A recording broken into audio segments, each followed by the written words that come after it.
Transformar plomo en oro no es lo importante, sino que cuando uno lo consigue, el que se transforma es la persona, ya que entiende perfectamente cómo funciona la naturaleza y eso es realmente lo importante.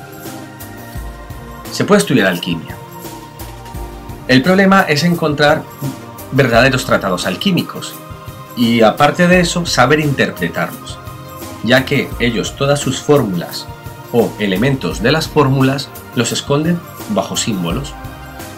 Vamos a ver un ejemplo de ello para que os quede más claro.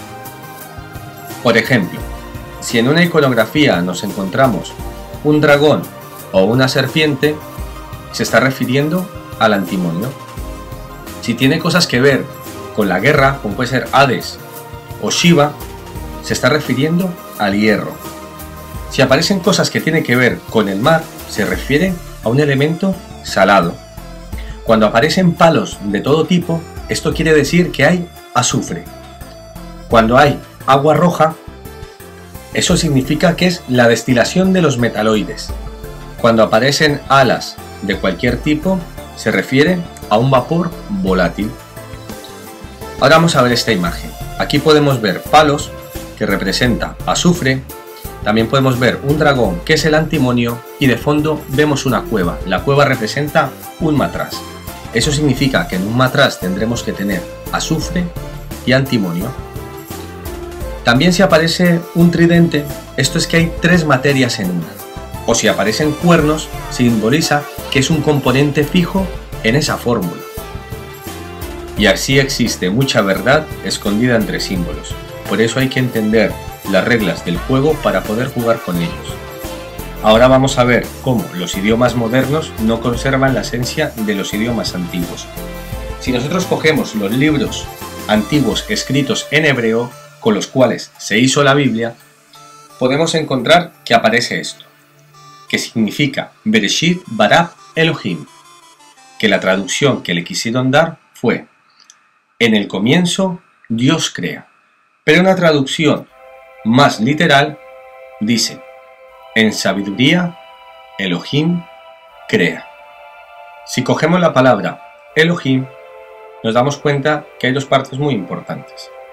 La primera es El, que significa Dios, masculino. La siguiente es Eloah, que significa diosa, femenino. Por lo tanto, quiere decir que en sabiduría, dioses y diosas crean. Tiene las dos partes, masculino y femenino. En contraposición a lo que se piensa del viejo barbudo y gordillo que creó a la humanidad, Dios aparece en las primeras partes de la Biblia como un ser andrógeno, compuesto tanto de un lado masculino como de un lado femenino. Aquí lo podemos ver en el hinduismo. También lo podemos ver en los aztecas, con Ometocuptli. Antiguamente, los ángeles también eran interpretados así. Los ángeles eran dibujados con las dos polaridades, tanto masculino como femenino. Es importante entender la armonía de estas palabras y ver que somos una armonía, no una separación. Entre los ángeles que ayudaron a la creación de la humanidad, hay uno que destaca, que es Yahová, que no hay que confundir con Jehová. Yahová también tiene una peculiaridad en su forma de escribir. Vamos a verlo. Yahová está compuesta de 4 letras, que son Yod, He, Ba y He, en la que Yod significa varón o falo, y He significa hembra o femenino. Por lo tanto, también contiene las dos partes, masculino y femenino. Y me podéis decir, ¿y dónde hay pruebas de ello? ¿Dónde hay pruebas de que nosotros éramos seres andrógenos? Pues es que eso ocurrió en otra dimensión. Aquí tenéis interpretación de varias dimensiones. Y en la antigüedad, moverse entre dimensiones era representado pues por la escalera de Jacob. Por la escalera de Jacob me puedo mover de una dimensión a otra. Pues resulta que nosotros éramos seres andrógenos en una dimensión llamada Yesod, o fundamento. Y allí es donde fuimos separados, en hombre y mujer. Aquí podemos ver el símbolo que representa lo masculino y lo femenino. Estos son los símbolos masculino y femenino. Pues volver a unir esas energías es el equivalente a encontrar nuestra alma gemela. Y cuando esas dos energías se vuelven a unir, pues aparece este símbolo que yo creo que todos conocéis con el nombre de la estrella de David. Este símbolo lo podemos encontrar en muchas partes, empezando pues por el judaísmo. También lo podemos encontrar en el hinduismo. Y como no, pues también lo podemos encontrar perfectamente en los tratados alquímicos. Vale, ahora, si os estoy hablando de otras dimensiones y la escalera de Jacob, os preguntaréis cómo os podéis mover por ella. Y es con la glándula pineal. La glándula pineal se encuentra dentro del cerebro y es la que regula pues el sueño y suele tener esta representación, así como en forma de piña. Aquí, por ejemplo, podemos ver la piña en este báculo.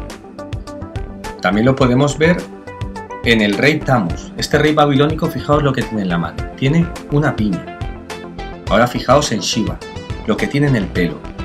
¿No os recuerda así como una piña la forma de su pelo? También tenemos al dios Baco. Fijaos lo que tiene en su bastón, o en su palo. Una piña. También tenemos al dios Dionisios, que también tiene una piña. Aquí otra representación del dios Dionisios, que también tiene una piña. En el budismo también podemos encontrar esta forma. Fijaos en su peinado. Parece una piña. Los egipcios sabían perfectamente de ello. Y os vais a dar cuenta por qué. Es como si supieran algo. Es increíble. Es increíble el conocimiento que tenían. Fijaos, un corte transversal del cerebro es igual que el ojo de Horus. Ya vais a ver por qué. ¿Os fijáis aquí esta cejilla que tiene, que es el cuerpo calloso? Pues sale representada. Fijaos. Aquí hacemos esta línea. También aparece representada el tálamo. Ahí está. El tálamo aparece representado. También aparece representado ahí el hipotálamo. Y ahí tenemos la médula. Es bastante interesante. Esta piña también la podemos encontrar en el Museo del Vaticano. Sí, en el Museo del Vaticano. Fijaros qué piña tan gigantesca hay. ¿Seguís pensando que esto es una tontería? Fijaos en el báculo que tiene el Papa. Mirad lo que tiene el Papa en su báculo. Tiene una piña. Muy interesante, ¿verdad? Ahora que hemos hablado de qué es religión, más o menos todo lo que abarca la religión, vamos a ver todo este conocimiento antiguo, ¿quién lo tiene? Porque este conocimiento lo tiene que tener alguien. Pues este conocimiento lo tienen las famosas sociedades secretas. Sociedades secretas, por ejemplo, tenemos el Priorato de Sion, tenemos el Club Bilderberg, tenemos el Vaticano en su lado más esotérico, los Assassini, también tenemos Skull and Bones, Opus Dei en su lado más oculto, los masones, también tenemos a los templarios, también tenemos la Golden Dawn, también están los Rosacruces, pero en Oriente Medio, ¿qué sociedad secreta es la que más influye? Esos son los sionistas. El sionismo es un movimiento nacionalista colonialista que pretende recuperar el monte Sión, y el monte Sión se encuentra en Israel. Pero el problema es que como los judíos habían sido expulsados de las tierras de Canaán, a estas alturas ellos ya no tendrían derecho a esas tierras. Es como si vinieran de repente a España los visigodos y dijeran que como ellos estuvieron aquí, pues van a recuperar otra vez la península ibérica.